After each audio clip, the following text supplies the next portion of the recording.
여러분 안녕하십니까? 예, 오늘은 월드캠프 개막식이 있는 날입니다.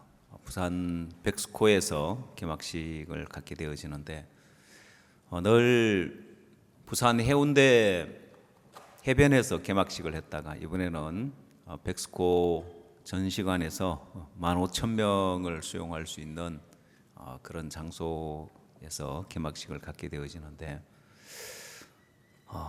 개막식을 앞두고 월드캠프 개막식을 앞두고 늘 일기예보를 보는 그런 시간들이 많았는데 이번에는 부산 일기예보를 안 보고 그냥 세계대회를 준비하고 있는데 또 실내에서 하니까 한편 또 감사한 마음이 있고 또 월드캠프는 오늘 시작되지만은 인천에서 가지는 월드캠프 준비는 그 전에 미리 지난주에 활발하게 진행이 됐습니다. 왜냐하면은 인천에는 공항이 있고 또 인천공항을 통해서 전 세계 귀빈들과 월드캠프 참석자들이 다 들어오기 때문에 인천에서 우리 인천 대학생들은 미리 인천공항으로 들어오는 분들 의전을 해야 하기 때문에 미리 모여서 준비하고 팀을 만들고 또 활발하게 지난주에 활동을 했고 많은 장관님들이 들어오셨습니다. 그래서 너무너무 은혜롭게 일들이 진행되고 있는데 오늘은 성경 말씀 창세기 26장 말씀 보도록 하겠습니다.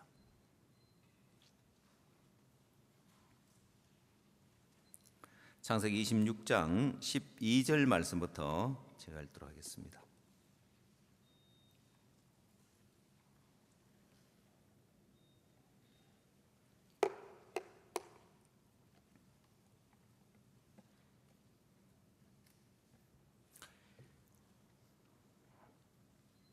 이삭이 그 땅에서 농사하여 그 해에 100배나 얻었고 여호와께서 복을 주심으로 그 사람이 창대하고 왕성하여 마침내 거부가 되어 양과 소가 떼를 이루고 노복이 심히 많음으로 블레셋 사람이 그를 시기하여 그 아비 아브라함 때에 그 아비의 종들이 판 모든 운물을 막고 흙으로 메웠더라.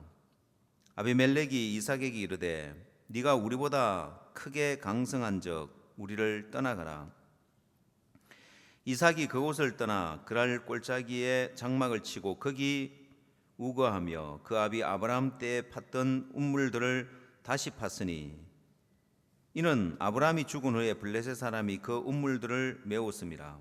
이삭이 그 운물들의 이름을 그 아비에 부르던 이름으로 불렀더라. 이삭의 종들이 골짜기에 파서 샘 근원을 얻었더니 그랄 목자들이 이삭의 목자와 다투어 가로되 이 물은 우리의 것이라 하며 이삭이 그 다툼을 인하여 그 운물 이름을 에색이라 하였으며 또 다른 운물을 팠더니 그들이 또 다투는 고로 그 이름을 신나라 하였으며 이삭이 거기서 옮겨 다른 운물을 팠더니 그들이 다투지 아니하였으므로 그 이름을 르호봇이라 하여 가로되 이제는 여호와께서 우리의 장소를 넓게 하셨으니 이 땅에서 우리가 번성하리로다 하였더라. 이삭이 거기서부터 브엘세바로 올라갔더니 그 밤에 여호와께서 그에게 나타나 가라사대 나는 내 아비 아브라함의 하나님이니 두려워 말라. 내 종 아브라함을 위하여 내가 너와 함께 있어 내게 복을 주어 내 자손으로 번성케 하리라 하신지라. 이삭이 그곳에 단을 쌓고 여호와의 이름을 부르고 거기 장막을 쳤더니 그 종들이 거기서도 운물을 팠더라. 25절 말씀까지 읽도록 하겠습니다. 지난 한 주간 월드캠프를 앞두고 장관님들도 들어오시고 또 전 세계 많은 귀빈들도 들어오시고 또 CLF 목사님도 오시고 어제는 에스와티니 장관님과 또 우간다의 세로와다 목사님 오전에 오셔서 목사님과 면담을 하고 식사를 같이 했었는데 에스와티니에는 국왕께서 우리 아이와이프의 땅을 주셔서 지금 아이와이프 센터 건물이 한참 지어지고 있습니다. 또 세로와더 목사님은 식사하실 때 목사님 식사방에 보면 우간다 그 만델라 스타디움에서 10만 명 모여서 목사님을 주강사로 송구영신 예배를 드렸었는데 그 사진이 액자로 걸려 있는데 옆에 이현모 목사님께서 우간다 목사님 그 뒤쪽에 걸려 있는 사진 이야기하면서 저때 우간다에서 찍었던 사진이라고 하니까 세로와더 목사님께서 안 그래도 내가 이번에 월드캠프에 온 목적이 박 목사님을 모시고 가려고 12월 다시 스타디움에서 10만 명을 모아서 송구영신 예배를 드리는데 이제 그라시아스 합창단과 또 박욱수 목사님 모시고 가려고 이번에 월드캠프에 참석했다고 이야기를 하시는데 또 이번 12월 달 송구영신 예배가 또 기대가 되어지고 많은 일들이 우리 앞에 복음의 많은 일들이 우리 앞에 있는데 뭐든지 우리가 주님 안에 있는 이 교회 안에 있는 일들은 마치 과일과 같아서 어떤 과일은 쉽게 그 맛을 볼 수 있지만은 사과는 그냥 한 입에 물면 그 사과 맛을 느낄 수 있지만은 단단한 껍질에 쌓여 있는 과일들은 파인애플이라든지 코코넛이라든지 또 뭐 한국에 우리가 가을에 쉽게 접할 수 있는 그 알밤이나 이런 과일들을 열매들은 쉽게 맛볼 수 있는 게 아닌 거예요. 그 단단한 껍질을 벗겨내야 그 맛을 볼 수 있는 것처럼 교회 안에서 하나님의 축복도 그런 거예요. 어떤 축복은 그냥 쉽게 느낄 수 있지만은 정말 하나님 우리에게 주고자 하는 진정한 축복들은 이 단단한 껍질에 쌓여 있듯이 그냥 접해 봐서는 별로 맛있는 줄 모르지만은 그 껍질을 까고 속 알맹이의 맛을 보면 너무 귀한 것이 들어 있는데 이번에 우리 대학생들이 활동하고 있는 공항 의전 팀도 마찬가지입니다. 오늘 우리 신다의 자매도 간증을 했습니다만은 우리 내부 학생들조차 공항 의전 팀에 안 하고 싶은 거예요. 월드 캠프 가고 싶지. 공항 의전 팀은 월드 캠프 전부터 시작해서 월드 캠프 뭐 개막식 또 행사 중간 계속해서 공항에서 의전 활동을 해야 되는데 특히 이제 이번에는 이 항공 노선이 복잡해지고 또 연착이나 또 항공편이 취소되거나 뭐 이런 경우가 많아서 오늘도 많은 분들이 들어오시는 거예요. 오늘 공항 의전 팀들은 또 막 지금 바쁘게 움직이고 있는 게 오늘 들어오시는 팀들은 빨리 부산으로 이제 내려 보내야 되는 거예요. 오시면 바로 또 픽업해서 KTX역으로 모시고 가서 그쪽에서 보내드리고 이 비행기 원래 미리 다들 오셨는데 이번에는 코로나 이후에 항공료도 굉장히 많이 올라갔고 직항도 많이 없어져 버리고 연결편이 또 분명치 않아서 취소되는 경우도 많고 그렇지만은 많은 분들이 오고 계시고 공항 의전의 활동을 부지런히 하고 있는데 지금까지 해온 경험으로 단연간 몇 년 동안 이 공항 의전 팀을 운영을 했는데 공항 의전 팀을 하면은 월드 캠프도 못 가고 피곤하고 하기 싫어. 이 단단한 껍질에 쌓여 있기 때문에 그런 거예요. 그러나 그 껍질을 벗기고 들어가 보면 그 안에 많은 축복들이 들어 있는 거예요. 그래서 이번에 우리가 우리 학생들하고 외부 학생들하고 약 200명 되는 학생들이 모여서 활동을 하고 있는데 지난 2019년까지 했었죠. 그동안 활동했던 거나 이런 것들을 이제 종합해서 제가 피드백을 듣고 또 어떻게 하면 이 프로그램을 더 발전시키겠나. 그래서 처음 우리가 공항 의전에 우리 학생들만 하는 것이 아니라 자원봉사자들을 모집해서 이런 활동에 참여했으면 좋겠다. 이번에는 학생들이 그동안 대외 활동을 못하고 약 한 3년 가까이 대외 활동을 못하다 보니까 대학 생활에 대학을 다니면서 학교도 제대로 못 갔고 대외 활동도 못 해봤고 이러다간 대학 생활 그냥 끝나겠다 싶으니까 막 이 대외 활동에 목말라 있었는 거예요. 그래서 우리가 학생들을 모집하니까 너무너무 많은 학생들이 모집되고 또 학생들이 적극적이고 얼마나 좋은지.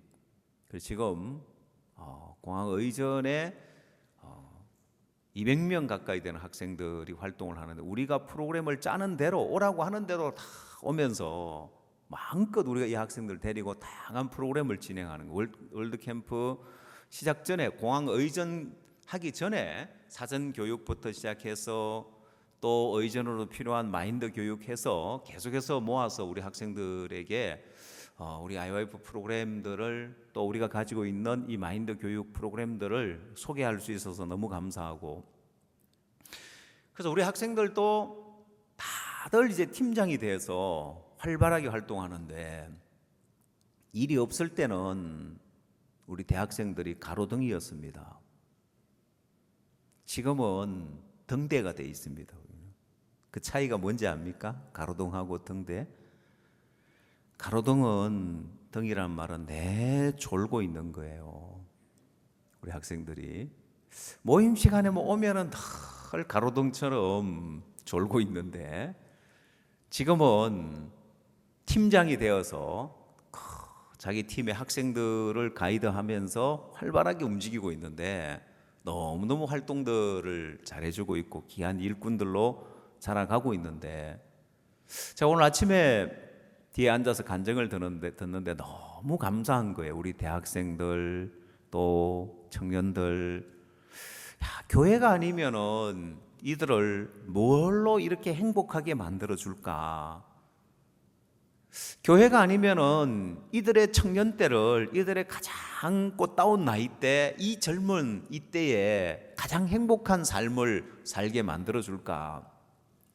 다른 일반 대학생들, 청년들과 비교할 수 없는 삶을 살잖아요. 여러분, 이런 축복이 신앙 안에 다 들어있더라는 거예요. 저는 오늘 여러분들에게 하나님이 우리를 축복의 길로 인도하는 방법에 대해서 좀 이야기를 드리고 싶은데, 그래서 이 축복이, 하나님이 우리를 축복의 길로 인도하는 방법이라는 그 문구를 제가 노트에 적어놓고 앞에다가, 축복 앞에다가 하나를 더 붙였습니다. 무슨 문구를 하나를 더 붙였을까요? 제가 문구를 하나 더 붙인 게 뭐냐면은 완전한 축복이라고, 완전한이라는 걸 붙였습니다. 왜냐하면 여러분들이 세상 살아가는 사람들을 볼 때 언뜻 축복처럼 보이고 저 사람은 뭔 부족함이 있겠나, 저렇게 복받고 저렇게 잘 사는데, 근데 몰라서 그렇지 여러분 보기에, 또 주변 사람 보기에 참 복되고 잘된 것처럼 보이지만은 그 내면에 들어가 보면은 완전한 축복이 아닌 거예요. 뭔가 부족함이 있고 어려움이 있고 고통이 있고 완전한 축복이 아닌 거예요. 하나님은 완전한 하나님이기 때문에 하나님의 의도 완전한 의잖아요. 구원을 받았지만 죄인이다. 그 사람은 복음을 정확하게 깨닫지 못했기 때문에 하나님을 믿는다고 하고 교회를 다닌다고 하지만은 정확한 복음을 깨닫지 못했기 때문에 완전한 구원이 이루어지지 않았기 때문에 칭의다. 우리는 늘 죄를 짓고 죄인인데 하나님이 의롭다고 칭하실 뿐이다. 아니면 구원받은 죄인이다. 왜 이제 그렇게 되냐면은 완전한 복음이 없어서 그런 거예요. 이 완전한 복음을 들으면 정말 내가 완전하게 의롭다고 할 수 있고 내가 거룩하다고 할 수 있어야 되는데 그렇게 못하는 이유가 정확한 복음을 듣지 못했고 완전한 복음을 듣지 못했기 때문에 그런 거예요. 모르겠습니다. 우리 여러분 집에 아이들이 여러분들이 때로 생선을 구워줄 때 고등어를 구워주면 아마 이 고등어를 머리끝부터 발끝까지 다 있는 고등어를 구워주기보다는 고등어를 다 손질해서 그냥 토막을 구워서 줄 겁니다. 대부분. 그러면 고등어를 수없이 많이 먹어봤고 봐도 고등어가 어떻게 생겼는지 모르는 아이들이 태반일 겁니다. 왜 고등어가 어떻게 생긴지 모를까요?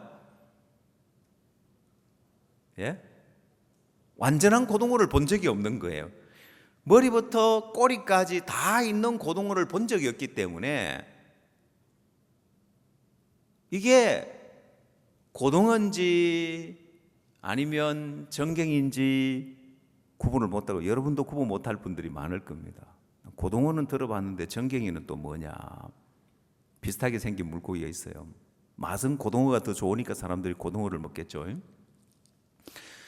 완전한 복음을 들어본 적이 없기 때문에 사람들은 구원받았다고 하면서 죄인이고, 또 요즘은 의롭다고 흉내는 내지만은 죄를 지으면 늘 회개해서 죄를 씻어야 된다고 이야기하는 이유가 완전한 의를 얻지 못했기 때문에 그런 거예요.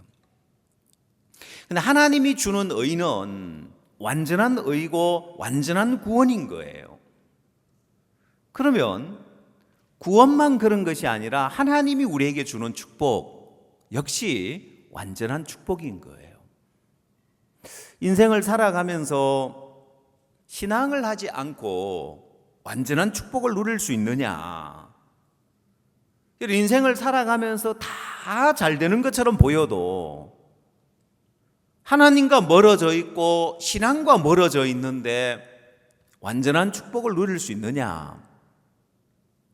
사람들 보기에는 축복처럼 보이지만은 그 완전한 축복이 없기 때문에 사람들은 정말 축복인 것처럼, 행복한 것처럼 꾸며야 되고 흉내를 내야 되는 거예요.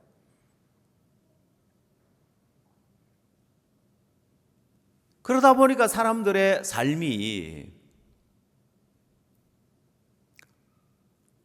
이 마음에 진정한 축복이 없기 때문에 꾸며야 되고 다른 것으로 치장을 해야 하는 거예요.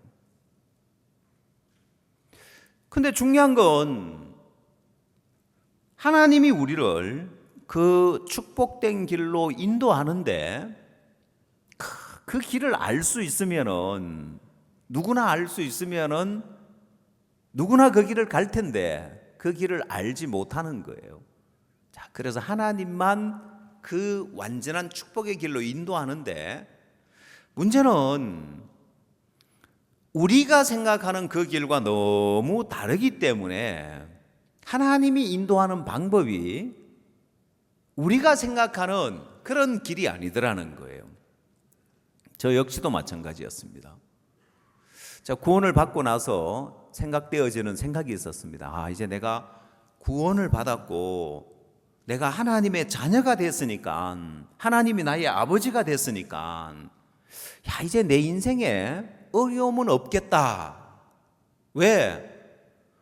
하나님이 내게 닥치는 어려움을 다 막아주시니까 내 인생에 어려움은 없고 불행은 없겠다고 생각을 했습니다. 근데 한 3년쯤 지났을 땐가 그동안 신앙을 하고 뒤를 돌아보게 되었습니다. 신앙을 시작할 때는 내 인생에 하나님이 나와 함께 계시고 나의 아버지가 되셨기 때문에 내 인생에 오는 어려움을 다 막아줘서 어려움이 없겠다고 생각을 했는데 웬걸 어려움이 더 많이 닥치는 거예요. 그래서 처음에 저는 제가 구원에 대해서 의심을 했습니다. 내가 이게 구원이 확실치 않아서 그러나, 내가 구원이 불분명하니까 내게 어려움이 닥치는가? 구원에 대한 의심을 해봤는데, 아니 구원은 내가 확실하게 받았는데 그럼 왜 이렇게 어려움이 많이 닥치지? 그때는 몰랐지만은 시간이 지나고 보니까 하나님이 축복의 길로 인도하는 방법이었습니다. 자, 하나님이 나를 축복의 길로 인도하는 그 방법 가운데 크게 나누자면은 두 가지 파트가 있는 거예요. 하나님 내 인생의 축복의 길로 하나님 인도하시는데 그 축복이 이제 두 가지 파트가 있다면, 첫 번째 파트는 뭐냐면은 하나님이 내 마음에 축복을 담을 수 있는 그릇을 만들어야 되는 거예요. 여러분, 이쁜 꽃을 꽃병에다가 담아두는데, 근데 여러분 그 꽃병이 깨지면 아무리 이쁜 꽃을 담아둬도 소용이 없잖아요. 아름다운 꽃이 피는 화초를 화분에 심었는데 그 화분이 깨져버리면 아무 소용이 없잖아요. 옛날에 사람들이 만든 화분은 너무 쉽게 잘 깨졌습니다.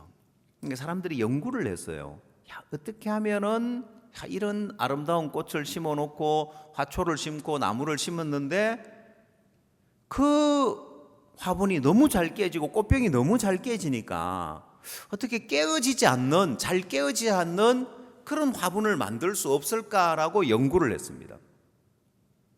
그래서 튼튼한 화분, 깨어지지 않는 화분을 연구하다가 발견해낸 것이 뭐였냐면은 지금 아주 중요하게, 지금 사람들이 살아가는데 이 주거 문화에 없어서는 안 될 아주 중요한 걸 하나 발견했는데, 그게 뭐냐면은 콘크리트 화분이었습니다. 원래 이 콘크리트는 주택을 건설하고 빌딩을 건설하고 건축 자재로 개발한 게 아니고 깨어지지 않는 화분을 만들기 위해서 연구하다가 발견한 것이 시멘트 콘크리트 공법인 거예요. 그래서 초기에는 시멘트 콘크리트로 깨어지지 않는 화분을 만들었습니다. 너무 튼튼하고 좋은 거예요. 떨어뜨려도 깨어지지 않고 망치로 때려도 깨어지지 않고 너무 좋았습니다. 너무 튼튼하고 좋으니까 이걸 이제 건축에 사용을 하고, 지금도 아파트를 건축하고 빌딩을 건축하는데 시멘트 콘크리트는 없어서는 안 될 재료가 되어졌죠. 하나님이 내 마음을 먼저 튼튼하게 만들어야 하더라는 거예요. 축복을 담을 수 있는 그 그릇을, 그 그릇이 내 마음인데 내 마음의 그릇을 먼저 강하고 튼튼하게 만들어야 되는 거예요. 그렇지 않으면은 사람들은 마음에 축복을 담을 수 있는 그릇이 만들어져 있지 않은 사람들은 어느 길로 가느냐면은 늘 쉬운 길로 가버리는 거예요. 이런 말이 있습니다. 우리나라 옛말에 불이 나서 망한 사람이 있고 돈 빌려주고 못 받아가지고 망한 사람이 있는데, 돈을 빌려줘서 주고 못 받아서 망한 사람은 다시 일어나기 어렵고, 불이 나서 망한 사람은 다시 일어난다는 거예요. 왜냐하면 불이 나서 망한 사람은 이제 모든 걸 다 잃어버렸기 때문에 다시 일어나기는 참 어렵고 힘들지만은 뭐든지 할 마음을 가지고 뛰어들고, 돈 빌려줘가지고 떼가지고 망한 사람은 계속해서 저 돈만 받으면, 내가 빌려준 저 돈만 받으면 거기에 기대를 두고 있기 때문에 돈 받을 동안에 임시로 이런 일 저런 일 하지만은 힘들고 어려우면 또 그만두고 다른 일 하고, 그 돈 받으면 내가 이 고생 안 해도 될 건데, 그러면서 이 힘들고 어려운 걸 못 넘는다는 거예요. 그래서 다시 일어나기 어렵다는 이야기를 합니다. 여러분, 교도소의 재소자들을 위해서 사람들이 생각할 때는 이 사람들이 출소를 하며 먹고 살기 막막하니까 다시 또 범죄에 빠지니까 그래도 교도소에서 오래 있는 장기수들이나 그래도 몇 년 있는 사람들은 있는 동안에 뭐라도 기술을 배워서 사회에 가서 먹고 살 수 있는 그런 기술을 배우면 범죄를 줄일 수 있지 않겠냐. 그래서 교도소 안에 기술을 배울 수 있는 그런 공장들을 운영을 하면서 재수자들을 교화를 시켜보지만은 그게 그 방법이 실패할 수밖에 없는 것은 사람들의 마음의 길이 바뀌어지지 않으면은 아무리 기술을 가지고 재주가 있어도 소용이 없는 게 문제가 뭐냐면은 대부분 사람들이 범죄하는 이유가 뭐냐면은 편한 길을 택하기 때문에 그런 거예요. 그 쉬운 길, 편한 길, 빠른 길을 택하기 때문에 그러려면은 죄를 지어야 되는 거예요. 결국 마음에서 어렵고 힘들고 부담스러운 게 싫은 거예요. 죄를 짓는 사람들의 특징들이 뭐냐면은 편한 길을 택하기 때문에 그 길을 가려면은 범죄인 걸 알면서도 편한 길을 택하기 때문에 죄를 짓게 되어지는데 문제는 그 편한 길을 택하는 그 마음이 축복을 담을 그릇이 준비가 안 된 사람이라는 거예요. 여러분 그렇게 해가지고 돈 벌잖아요. 편한 길을 택해가지고 편한 길을 택해가 돈을 번 사람들은 어떤 길을 가는지 압니까? 또 편한 길을 가요. 그 편한 길이 뭐냐면은 먹고 마시고 즐기는 길로 가요. 그 번 거 가지고 어느 길로 가느냐? 편한 길로 가는 거예요. 그냥 육신을 위하고 술을 마시고 죄를 짓고 즐기는 길을 가니까 평생을 그 길로 갈 수밖에 없는 거예요. 물론 때로 어려움을 넘어서 어느 정도 성공을 했더라도 마찬가지입니다. 그 마음에 추구하는 길은 편한 길을 택하고 있기 때문에 망할 수밖에 없는 거예요. 근데 여러분 그 마음의 길을 바꾸면 내 마음도 약해 있었고 내가 처음 구원을 받았을 때는 내 마음의 축복을 담을 수 있는 그릇도 없고 마음도 약한 데다가 내 마음의 길은 축복의 길과 반대되는 편한 길을 추구하고 있었기 때문에 절대로 하나님이 예배해 놓은 축복에 도달할 수 없는 그런 마음의 상태를 가지고 있었단 말입니다. 하나님은 그거부터 바꿔야 되는 거예요. 내 마음의 축복을 담을 수 있는 내 마음의 그릇을 강하게 만들어야 하기 때문에 그래서 하나님이 내게 어려움을 많이 주신 거예요. 아니 구원 받았는데 왜 이렇게 어려움이 많이 닥치지? 아니 하나님이 내게 이런 어려움도 넘고 저런 어려움도 넘고 그래서 제가 한동안 한참 신앙을 하고 뒤를 돌아보니까 어느덧 산전수전 다 겪었는 거예요. 죄송합니다. 젊은 나이에 그 말해요. 아니 근데 하나님이 내게 누구보다도 더 산전수전 다 겪게 하는 거예요. 외부에서 오는 핍박과 어려움들, 내부에서 오는 어려움들, 하나님이 이런저런 많은 어려움을 내 마음에 느껴져요. 이거 뭐야? 내가 이 어린 나이에, 아니 지금은 그래도 중년의 나이가 됐지만은 아니 내가 20대 후반에 30대 초반에 남들 안 겪어도 되는 그런 많은 어려움을 하나님 겪게 하는데 그때는 몰랐지만은 하나님이 내 마음의 그릇을 강하게 만들기 위해서 그렇고 또 하나님이 내 마음에 그래도 놓지 않고 있는 그 마음의 길, 편한 길을 가려고 하고 쉬운 길을 가려고 하는 걸 하나님은 끊임없이 내 삶 속에 내 마음에 쌓아주셔서 이제 그 길을, 부담스러운 길을, 어려운 길을 갈 수 있게 만들고 그 단단한 껍질을 벗겨내고 그 안에 있는 달콤한 과일을 먹을 수 있듯이 그 축복을 맛볼 수 있게 하고 나만 맛보는 것이 아니라 내가 목사기 때문에 인도자기 때문에 또 우리 교회 형제자매님들에게 그 맛을 보여주게 하시는 거예요. 이번에도 우리 대학생들이 충만하게 간증하고 있는 공항 의전팀, 축복처럼 안 보이지만은 인천에 있으니까 이거 어쩔 수 없이 공항 의전 해야 되겠구나, 시작 전부터. 그래서 면접을 봤는데 학생들이 일부러 떨어졌더라고요. 보니까 안 가려고, 이제 그 안에 얼마나 큰 축복이 있는지를 몰라가지고.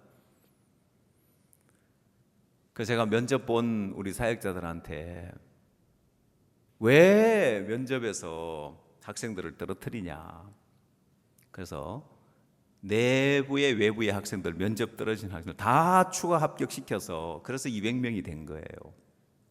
지금 활발하게 활동을 하고 있는데, 이번에는 팀을 만들어주고 사전 교육을 하고 마인드 교육을 하고 다양한 활동을 하면서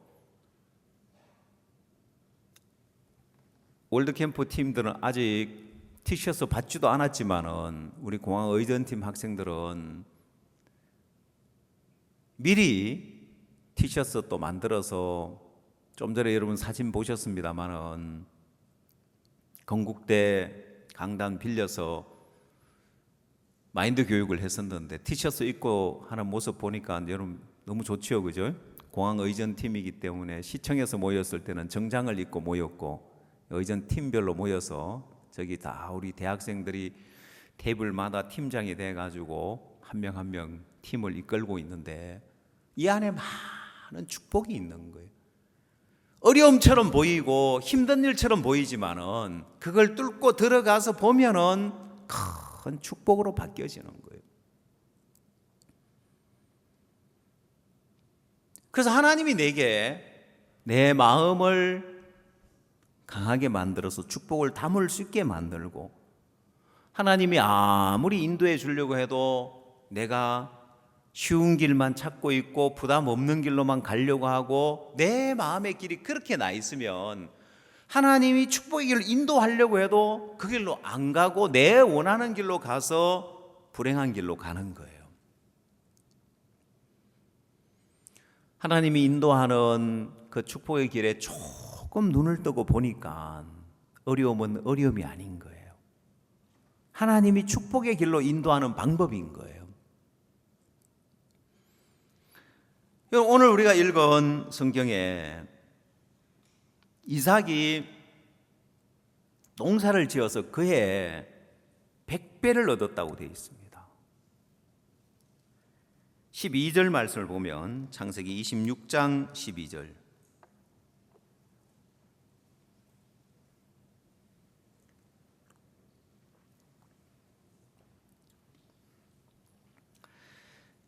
이삭이 그 땅에서 농사하여 그해 100배나 얻었고 여호와께서 복을 주심으로 그 사람이 창대하고 왕성하여 마침내 거부가 되어 양과 소가 떼를 이루고 노복이 심히 많으므로 블레셋 사람이 그를 시기하여 그 아비 아브람 때에 그 아비의 종들이 판 우물을 막고 흙으로 메웠더라.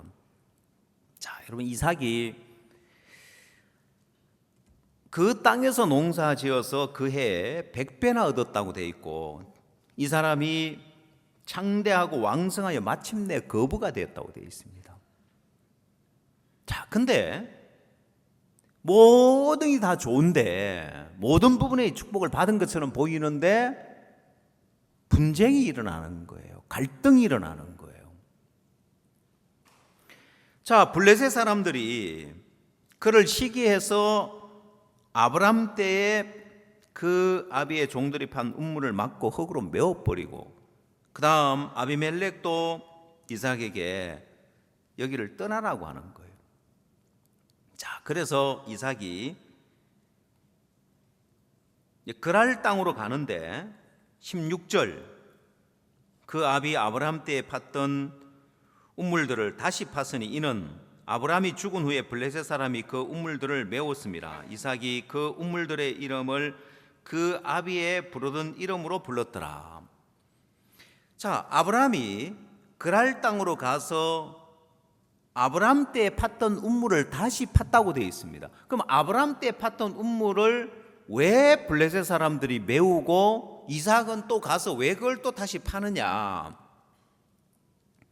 자, 그래서 이삭은 다시 그걸 파고 그 우물의 이름을 아브라함이 불렀던 그 이름으로 불렀다고 되어 있습니다.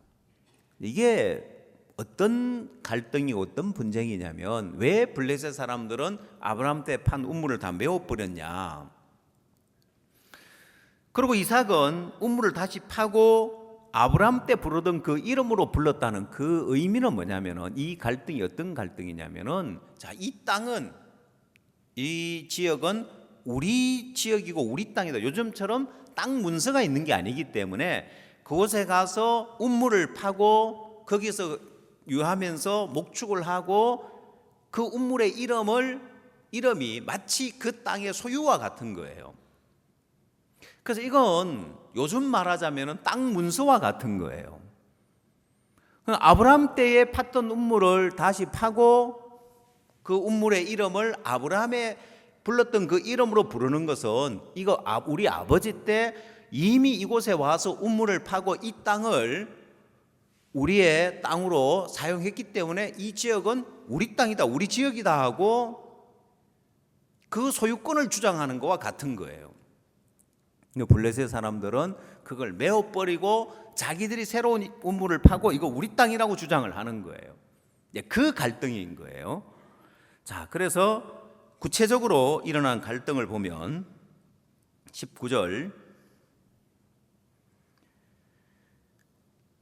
이삭의 종들이 골짜기에 파서 샘 근원을 얻었더니 그랄 목자들이 이삭의 목자와 다투어 가로되 이 물은 우리의 것이라 하며 이삭이 그 다툼을 인하여 그 우물 이름을 에색이라 하였으며, 또 다른 우물을 팠더니 그들이 또 다투는 고로 그 이름을 신나라 하였으며. 자, 이삭이 가서 우물을 파서 에색이라는 이름을 지었고 신나라는 이름을 지었는데, 에색이라는 뜻은 다툼이라는 뜻이에요. 그 다음에 신나라는 뜻은 대적함이라는 뜻인데, 계속해서 이제 우물을 팠는데 갈등이 일어나고 문제가 일어나는 거예요. 아니, 이삭이 이 우물을 파서 이삭이 창대하고 왕성하여 거부가 됐는데, 아니 이 그랄 사람들이 이런 갈등만 없으면 편안하게 지낼 수 있는데 계속 와서 시비를 걸면서 이삭이 판 우물을 그들이 빼앗아 가면서 자기 거라 좀 말도 안 되는 소리를 하는 거예요. 말도 안 되는 짓을 하는 거예요. 자, 그래서 처음에는 우물을 파고 다툼이 일어나서 에색이라 하고, 또 다른 우물을 파니까 또 다툼이 일어나고 신나라 이름하고. 22절, 이삭이 거기서 옮겨 다른 우물을 팠더니 그들이 다투지 아니하였으므로 그 이름을 로봇이라 하여 가로되 이제는 여호와께서 우리의 장소를 넓게 하셨으니 이 땅에서 우리가 번성하리로다 하였더라. 자, 하나님이 이삭에게 이 로봇을 주고 싶었는 거예요. 그래서 다툼이 일어나는 그 이유가 뭐냐면, 왜 우물을 팠는데 다툼이 일어나고 또 다른 우물에 또 다툼이 일어나느냐. 이런 다툼이 아니었으면은 이삭은 이 너봇이라는 넓은 장소가 있는 이곳으로 가지 않았을 겁니다. 이곳을 발견하지 못했을 거예요. 여러분, 이게 하나님이 이삭에게 복을 주려고 인도하는 방법인데, 이 창세기 26장만 놓고 보면은 하나님이 뭐 이런 방법으로 복을 주려고 뭐 이렇게도 하시구나 하고 그냥 넘어갈 수 있지만은, 여러분 성경에 하나님이 복을 주시는 그 인도하는 하나님의 그 완전한 축복을 주기 위해서 하나님이 인도하는 걸 보면, 여러분 이 이삭이 누가 봐도 그의 농사를 지어서 100배나 얻었고 창대하고 왕성하여 마침내 거부가 되고 소와 양과 떼를 이루고 노복이 심이 많고 모든 것이 복된 것 같은데 왜 이런 갈등과 다툼이라 이런 이들의 갈등과 다툼만 아니면은 너무 편하게 잘 지낼 수 있는데 자, 근데 문제가 뭐냐면은 여러분 그 축복들은 이 지금 창세기 26장의 이 복들은 전부 다 육신의 복인 거예요. 농사를 지어서 100배나 얻은 것도 육신의 복이고 창성하고 왕성하여 마침내 거부가 되었다는 것도 육신의 복이고 양과 소가 떼를 이루고 노복이 힘이 많았다는 것도 이 육신의 복이고 이생의 복인 거예요. 지금 이삭에게 없는 복이 있는 거예요. 그게 뭐냐면 영적인 축복인 거예요. 하나님과의 관계인 거예요. 여러분 모든 것이 잘 되어도 이런 영적인 축복이 없다면 이게 완전한 축복이 될 수가 없는 거예요. 그러면 반대로 되는 일이 하나도 없어도 영적인 축복이 많은 영적인 축복이 있으면 이게 진정한 축복이고 이게 가장 값진 거란 말입니다. 자, 여러분 생각을 해보십시오. 농사를 지어서 100배나 얻고 창대하고 왕성하여 마침내 거부가 되고 많은 축복을 받고 부족함이 없는데 영적인 축복이 없으니까 좀 문제가 일어나고 다툼이 일어나니까 에색이라고 이름 짓고 신나라고 이름을 짓는 거예요. 여러분 성경에 이 이름을 짓는 걸 보면 그 사람의 마음인 거예요. 라헬이 그 시녀를 통해서 자식을 낳지 못하다가 시녀로 자식을 낳았을 때 그 이름을 짓는 걸 보면은 경쟁함이다. 형과 다투어서 이겼다. 그 마음에 레아가 아들을 낳아서는 시몬이다, 로벤이다, 시몬이다, 레이다, 유다다. 보라 아들이다. 하나님이 들으셨다. 이제는 내 남편이 나와 연합하리로다. 레이. 이제는 하나님을 찬송하리로다. 유다. 그 이름들을 보면은 이 사람의 영적 상태를 알 수 있는 거예요. 여러분 이삭이 이름을 짓는 걸 보면은 다툼이다, 대적함이다. 아직 영적인 게 안 나오는 거예요. 그 마음에 보면은 막 억울하고 분하고 이거 우리가 판 우리 우물인데 왜 그놈들이 이걸 저것 거라고 주장하냐. 말도 안 되는 짓을 하고 있다. 그 마음에서 막 다툼을 일어나요. 갈등이 일어나는 거예요. 대적함이라 내가 두고 오자 이놈도 가만두나 봐라. 팍 이런 분한 마음들이 일어나는 거예요. 거부는 됐지만은 그 마음에 하나님과의 관계가 멀어져 있으니까 축복이 영적인 축복이 안 나오는 거예요. 그럼 여러분 이런 육신의 축복이 다 갖추어져도 영적인 그 축복이 없으니까 마음은 메말라 있는 거예요. 반대로 갖추어진 것 아무것도 없고 하나님과의 이 관계 영적인 축복이 가득할 때는 다윗을 보면 사울에게 쫓겨 도망 다니고 거처할 집도 없고 정처할 곳도 없고 머무를 수 있는 곳도 없고 정처 없이 떠돌아 다녀야 되고 쫓겨 도망 다녀야 되고 근데 다윗의 마음에서 나오는 걸 보면 여호와는 나의 목자시니 내가 부족함이 없으리로다. 그가 나를 푸른 초장에 누이시며 실만한 물가로 인도하시는도다 하면서 다윗에게서 영적인 축복이 나오는 거예요. 자, 그래서 어느 것이 진짜 축복이냐, 어느 것이 진정한 축복이냐, 하나님과 나와의 관계고 영적인 축복인 거예요.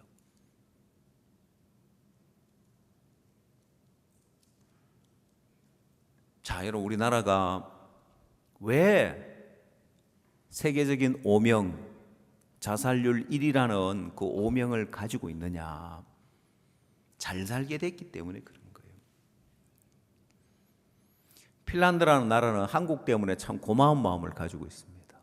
왜냐하면 한국이 이렇게 두각을 드러내기 전까지는 핀란드가 오명을 갖고 있었습니다. 전 세계 자살률 1위라는.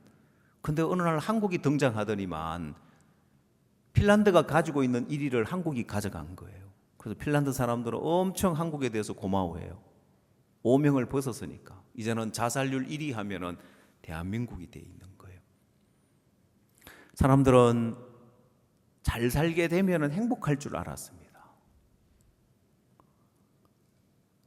옛날 가난한 시절에 사람들이 뭐니 해도 등 따시고 배부른 게 최고다. 워낙 배고픈 그런 시절, 추위에 떨던 시절이 있었기 때문에 그런 말이 나올 정도였는데 한국 이제 정말 잘 살게 됐지만은 영적인 축복이 없으니까 다들 메말라 있는 거예요. 자살률 1위, 이혼율 1위. 자, 그래서 하나님이 우리에게 이 영육간의 하나님 축복을 주기 위해서 하나님 인도하는 길은, 이건 우리가 알아서 우리가 예측해서 갈 수 있는 길이 아닌 거예요. 하나님 인도하는 길을 한번 봅시다. 이 이삭에게는 분명히 이삭이 판 우물이고 그 종들이 판 우물인데 왜 블레셋 사람들이 그걸 매우 뿌리고, 거기다가 그랄 사람들은 한 수 더 떠가지고 왜 그 우물을 자기 것이라고 빼앗아 가냐는 거예요. 야, 너 여기 우물 없었지 않냐? 아니, 우리가 여기 팔려고 했다. 야, 그렇지만 이건 우리가 팠는데, 아니, 우리도 거기 물 나올 줄 알고 있었고, 여기 봐라, 우리 저기 샘 있잖아. 두 번째로 팔려고 했던 게 여기다 이제. 야, 그런 게 어디 있냐? 그런 게 있다 이제. 이해가 안 가는데 말도 안 되는 짓을 하는 거예요. 아니, 그 다음 샘을 또 팠는데 또 자기들 거라고 또 우기는데,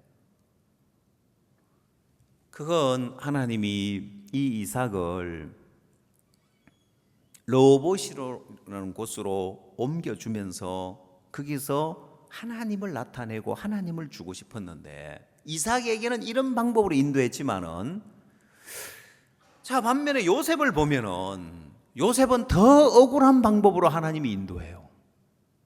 요셉에게는 형들에게 종으로 팔려서 애굽에 종살이를 하는 삶으로 팔려가게 하고, 보디발의 아내로부터 누명을 쓰고 감옥에 가게 하고,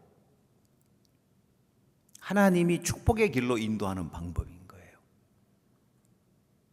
그래서 하나하나 성경을 찾아보니까, 야, 이거 뭐야? 하나님이 축복의 길로 인도하는 방법이 왜 하나님이 이렇게 참 이해 안 되는 방법으로 인도하실까? 사마리아 성에 하나님이 그 사마리아 성, 굶주려 있는 사마리아 성을 축복으로 인도하는 방법이 아람진으로 가게 만드는데 절대 가서는 안 되는 길이고 갈 수 없는 길이고 가면 죽음과 같은 길인데, 왜 하나님이 사마리아 성에 내일 이맘때에 고운 가루 한 사에 한 세겔하고 보리 두 사에 한 세겔 하리라는 그 약속을 주고 나서 그 약속을 이루는 방법이, 아람진에 항복하러 가면 죽을 것처럼 보이지만은 그 길을 가게 만들고 그 한계 너머의 길을 가게 만드는데, 야, 하나님 우리를 위해서 예배해 놓은 이 완전한 축복들은 우리가 머리로 계산해서 갈 수 없는 길이고 우리 생각의 한계를 넘어서야 되는 길인 거예요. 근데 그 길을 우리가 알 수 없는데, 유일하게 우리가 그 길을 알 수 있는 길은 뭐냐면은, 그 길은 신앙의 길 안에 있다는 거예요. 딴 건 몰라도 신앙의 길을 가면 그 하나님 우리를 위해서 예비해 놓은 그 완전한 축복에 도달할 수 있고, 그렇지 않고 내 나름, 내 생각 따라서, 내 판단 따라서 내 나름 길을 가면 절대로 가볼 수 없는 길이 하나님 우리를 위해 예비해 놓은 완전한 축복의 길인 거예요.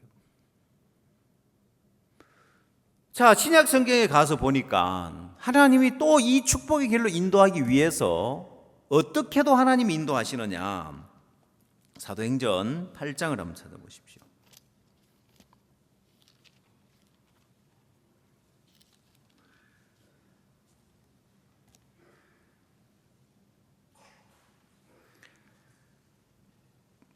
사도행전 8장 1절 말씀부터 보겠습니다.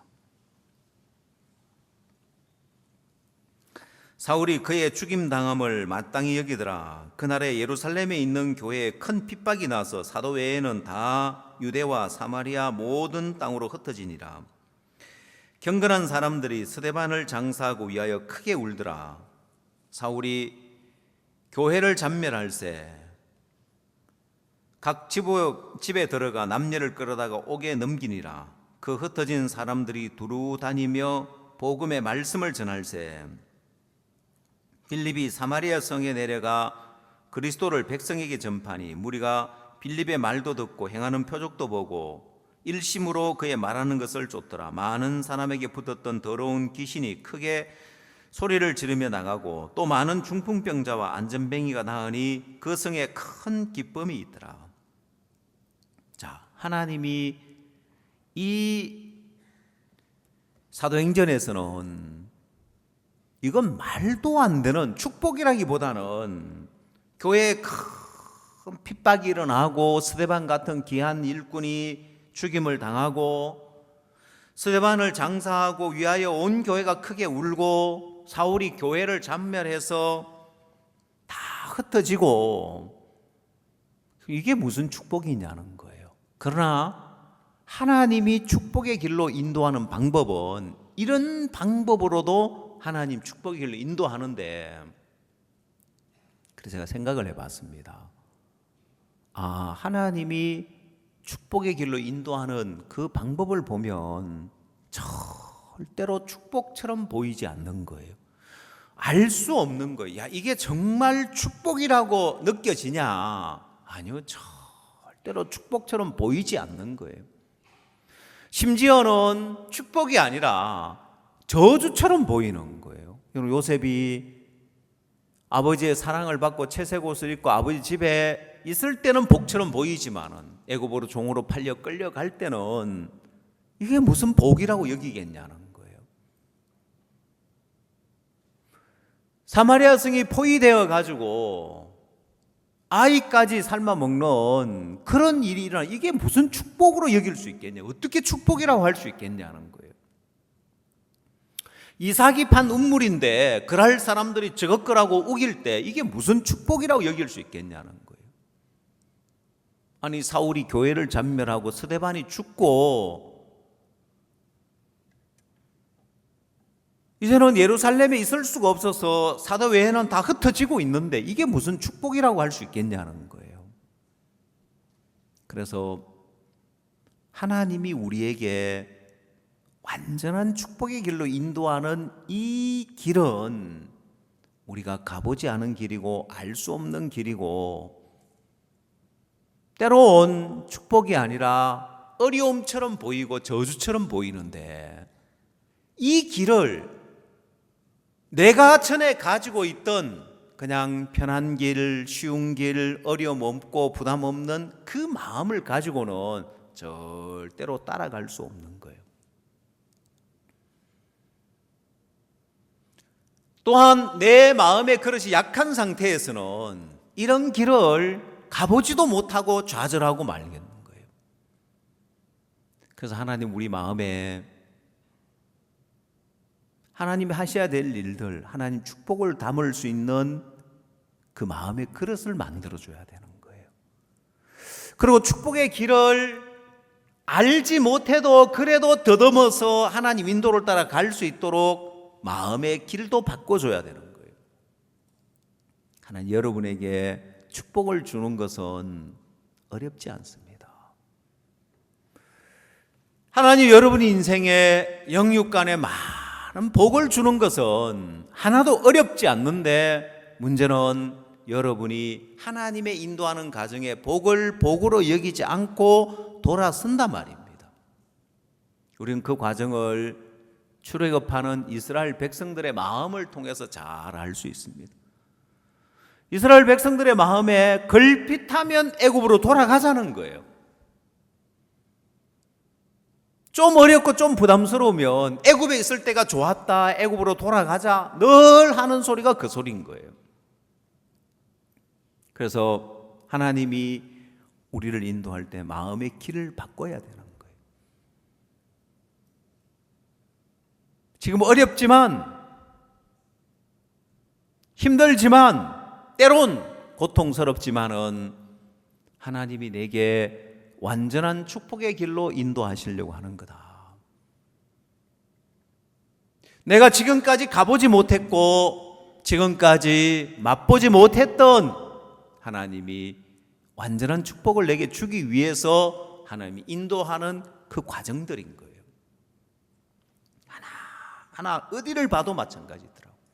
다윗을 인도하는 방법도 왜 사울이라는 이 이스라엘 내부의 적을 둬서 외부의 블레셋 군대라든지 아말렉 군대와 싸우는 건 내가 이해가 가지만은 사울과의 싸움이기 때문에 이건 죽일 수도 없고 다른 대적들은 쳐서 죽이면 끝이지만은 사울은 하나님 앞에 기름 부음 받은 자이기 때문에 죽일 수도 없고 어찌할 수도 없고 쫓겨 도망 다니기만 해야 되는 거예요.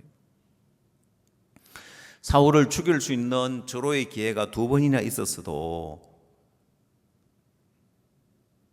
사위를 해하지 못하고 돌아와야 했고, 그렇게 사울을 죽일 수 있는 기회에 사울을 죽이지 않았는데 또 사울은 이건 정상적이라면은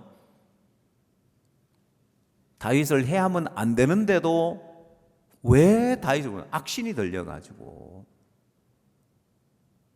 다윗아 네 마음이 그런 줄 몰랐다, 내가 잘못했다 그래 놓고는 또 그 다음날 또 다윗 죽이려고 쫓아가는 거예요. 상식적으로 도저히 이해가 안 되지만 하나님이 다윗을 축복의 길로 인도하기 위한 방법인 거예요. 그래서 제가 아무리 봐도 이걸 어떻게 미리 알 수 있겠냐, 막상 이 일을 만난 사람들의 마음에 이걸 축복이라고 어떻게 여길 수 있겠나, 절대로 축복이라고 못 여기겠더라고요. 그럼 유일하게 하나 이 축복의 길을 갈 수 있는 방법이 뭐냐, 그건 신앙의 길을 택하는 거예요. 이 일이 앞으로 어떻게 될지 모르고 왜 이런 문제가 일어나는지 모르지만 내가 신앙의 길을 갈 때 하나님은 세상이 알지 못하고 세상이 누리지 못하는 완전한 축복을 주신다. 여러분, 그 하나님을 믿고 내가 신앙의 길에서 벗어나지 않고 이 교회를 세우고 복음을 위하고 믿음의 길을 가고 이 신앙의 길을 가는 길 외에는 다른 방법이 없는 거예요. 알 수가 없는 거예요. 그냥 우리 마음으로는 하나님이 인도하는 축복의 길을 다 털어버리고 다른 길을 갈 수밖에 없는 거예요. 이게 무슨 복이야? 나 이해가 안 간다. 왜 이런 일이 내게 닥치는지. 그게 인간적인 방법을 갖고 인간적인 생각을 가지고 그 문제 해결하고 그 문제 대처하려고 하면 할수록 꼬이게 돼 있고 이도 안 되고 저도 안 되고 하나님의 축복의 길도 가보지 못하고 누리지도 못하는 거예요. 자, 그래서 하나님이 우리를 인도하는 길들, 오늘 본문 말씀 다시 창세기 26장으로 돌아가서 이삭이 르호봇을 발견하고 그가 단순하게 이젠 다툼이 없는 우물을 르호봇만 얻은 것이 아니라 그가 하나님을 얻으면서 그 이름을 보면 르호봇이라는 뜻은 장소가 넓음이라는 뜻인데 22절 이삭이 거기서 옮겨 다른 우물을 팠더니 그들이 다투지 아니하였으므로 그 이름을 르호봇이라 하여 가로되 이제는 여호와께서 우리의 장소를 넓게 하셨으니 이 땅에서 우리가 번성하리로다 하였더라.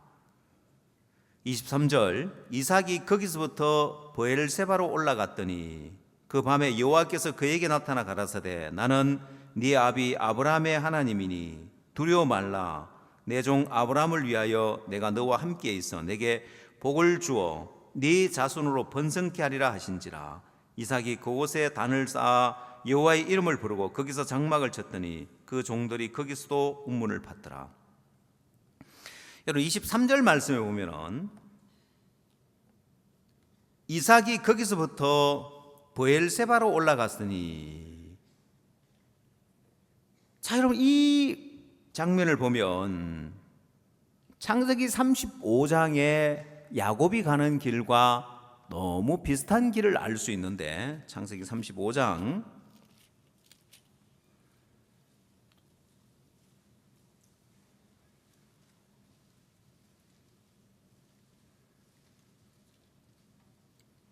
1절 하나님이 야곱에게 이르시되 일어나 베델로 올라가서 거기 거하며 네가 내 형 에서의 낯을 피하여 도망하던 때에 네게 나타났던 하나님께 거기서 단을 쌓아라 하신지라. 야곱이 이에 자기 집 사람과 자기와 함께한 모든 자에게 이르되 너희 중에 이방 신상을 버리고 자신을 정결케 하고 의복을 바꾸라.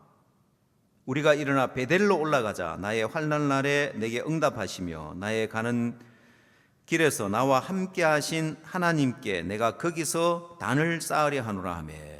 자, 여러분 여기서 야곱은 베델로 올라가자고 베델로 올라가서 환난 날에 나타나신 그 하나님께 단을 쌓았다고 되어 있고, 이삭은 브엘세바로 올라가서 거기서 단을 쌓았다고 되어 있습니다. 자, 이렇게 이들이 이해할 수 없는 그런 일들 앞에서 하나님은 이제 이삭에게 거부가 되어서 창성 거부된 육신의 복만이 아니라 영적인 많은 축복을 하나님 주시는 거예요. 여러분 야곱에게는 더더욱 이 베델로 올라가기 전까지 야곱이 형 에서를 피해서 도망을 갔다가 돌아왔는데 형 에서가 죽일 것처럼 보였지만은 형 에서가 400인을 거느리고 와서 너의 앞잡이가 되겠다면서 그 문제가 딱 해결되고 나니까 야곱이 숫곳에 머무르면서 자기를 위하여 집을 짓고 우리간을 짓고 숫곳에 머물렀는데 그 일 때문에 그 딸 디나가 세겜에게 강간을 당하고 그 누이 동생이 강간당함을 인하여 시몬과 레이가 가서 그 세겜 족속들을 다 죽여요. 보면 창세기 49장에서 야곱은 마지막 말을 남기면서 시몬과 레이는 잔해하는 기계로다. 그들의 노염이 혹독하니 저주를 받을 것이요 했습니다. 여러분 야곱이 베델로 올라가지 않고 머물러 있을 때 그가 두 때나 이룰 정도로 거부가 되었는데 그 뒤에 뭐가 찾아오냐? 그 복이 계속 이어지는 것이 아니라 그 뒤에 많은 부작용이 일어나고 문제가 일어나는 거예요. 사람들은 오늘 우리가 읽은 이삭이 마침내 창성과 왕성의 거부가 되었다고 되어 있는데, 여러분 이 이삭도 그가 브엘세바로 올라가서 단을 쌓고 하나님 앞에 나아가지 않았으면 이삭도 금방 야곱에게 오는 그런 인생의 문제, 고통, 부작용들이 나타나는 것처럼 이삭에게도 그런 부작용이 나타났을 겁니다.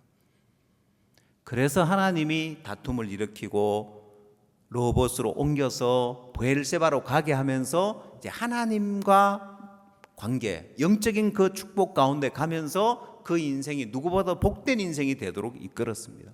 여러분 인생도 마찬가지입니다.